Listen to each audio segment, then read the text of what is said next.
Let's press this button here, see if that has it. Okay, now we're good. We are good with Bob Pollock finally here on Indiana in the Morning. What were we talking about? We were just trying to get our communications on the same page. Yeah, well, we finally have done that. Hey, Bob, we're supposed to get our first measurable snow in over almost a month. 26 days ago was the last time we had measurable snow. So I wanted to talk about that with you this morning. And when we have so little snow for the second year in a row, long term, does that have water table implications for us?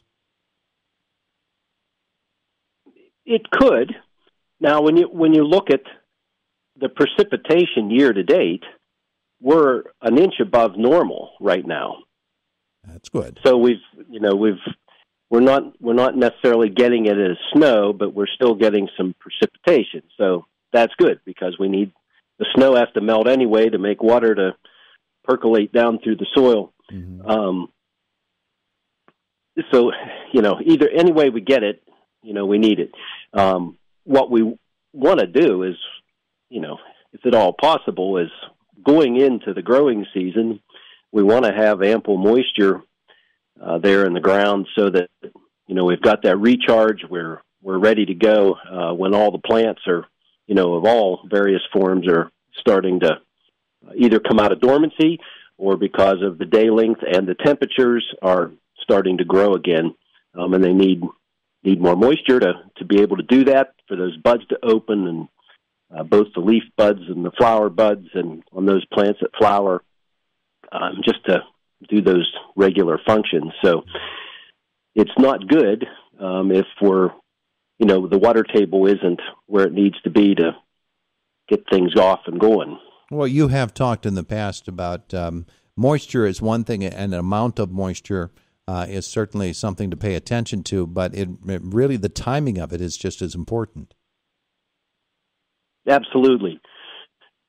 The plants need it when they need it, and if it's not there, then they're going to suffer, they're going to get stressed. So we want to, and it doesn't have to be, the rule of thumb is during the growing season, an inch a week is typically would keep us in really good shape. And oftentimes we don't get that evenly. It comes, we might get 2 inches one week and none the next week. But usually, there's still enough moisture, especially in our types of soils. When you get into places that, on the East Coast with more sandy soils or down south, that's a whole different ballgame. We are very fortunate in many ways with the types of soils that we have because they're finer textured, they hold more moisture, they have a higher percentage of organic matter, which is decaying plant material that is decayed and makes that organic matter, and so really gives us some good places to grow plants and for plants to grow. Mm-hmm. And we don't have those challenges that some other areas do, where it's more sandy. Now, we do have shaly soils. Typically, those are on the tops, the sides or tops of hillsides. Not everywhere, but in a lot of our areas around the county, we have that. So those tend to dry out a little quicker because there's just more shale and stone in there, and less, clay and loam. And so those tend to dry out quicker. The advantage is in the spring, if it's a little dry, those areas, those soils will dry out first. And so those are typically the places you can go to if you need to work the soil and plant plants, you're going to do that where the soil dries out first, and then later on we get into those areas that have more clay content or are lower, either on the bottoms of the hills or along streams, where we have those richer soils, more clay content in most cases, and so those take a lot longer to dry out and be able to work them properly. Yeah. Hey, I wanted to go in a whole different direction with you now. We, of course, always have our share of invasive creatures, invasive plants, and the spotted lanternfly has been the headline grabber here the last couple of years. Before that, it was the emerald ash borer, and we could very visibly see the result of the emerald ash borer and the trouble that it caused, killing off all the ash trees and knocking them down. They were coming down on roads and on power lines, and it just was a general mess. So now we're getting an idea of just how devastating or not devastating the spotted lanternfly has been after it's infected much of Pennsylvania. I'm looking at the map right now. Almost every county in western or southern Pennsylvania, including Indiana County, in the middle portion of the state, they are infected with spotted lanternfly. So what has the effect been? Has it been as absolutely terrible as was predicted, or do we just not have enough data yet?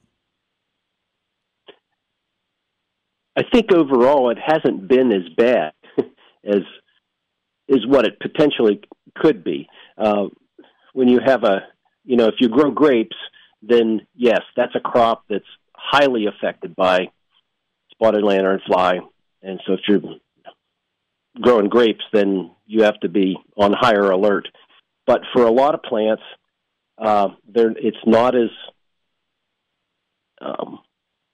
bad as what it maybe could have been, based on this type of insect and how it feeds, and it feeds on a wide variety of hosts. And I think this happens a lot of times with something that's new to us. Most cases it's not new to everybody.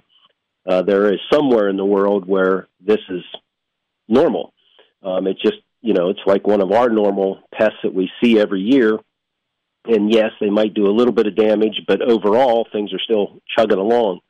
And until that pest becomes established, or we get a few years into it to really see what it's going to do and how our environment and all our creatures and respond to it. Maybe they start to attack it. Maybe there's some diseases, some bacteria, some fungi, some predators that over time, as this pest moves around, that it's able to be held in check. And so I think that's kind of happening with this. I think that probably the biggest impact, as I've observed it, is just the nuisance factor to us in our property, from its feeding, because it it passes the sap. It's a sap feeder, so it feeds on sap, and then it gets the sugars out of that to feed its body, and then it passes that on through the system. And so you get this sugar that gets deposited where there's high populations of it, and so it deposits it on whatever, whether it's your house, your car, your yard, the kids' playground, the whole deal. And so then it becomes a huge nuisance because there's so many of them. You hardly can even go outside. And then with the sap, and then, of course, with the sap, it's sugar. And so we get black sooty mold that grows on the sugar. And so everything turns black, and then you've got to clean it and deal with all that. So that's probably been the biggest effect that we've seen with this one. Yeah. Yeah. Well, the other thing, the other, invasive pest used to be called the gypsy moth. It has now been renamed the spongy moth. Mm-hmm. So that could confuse you. So if you would see headlines or something and say spongy moth attack, and they are in Pennsylvania, there's been a bit of a resurgence of those. But again, that's not new. That one's been around the block. We've seen that come through. But it has been up around State College and up in that area. There's been, in a couple other spots, there's been a big resurgence of that. Yeah. That is of great concern because it loves to feed on oak trees. It will feed on others as well. The caterpillar stage, defoliate the tree, which really causes some stress. And we've seen that go through and kill off a lot of oaks over the time that it's been around and caused damage. Yeah, absolutely. So it's been around the block, and it's now making a return trip. All right. Thanks, Bob. We appreciate it. Hey, You're welcome. It's time to go. We'll see you next week. All right, thanks. It is the voice of Indiana County. It's WCCS 101.1 FM, AM 1160, and WCCSradio.com.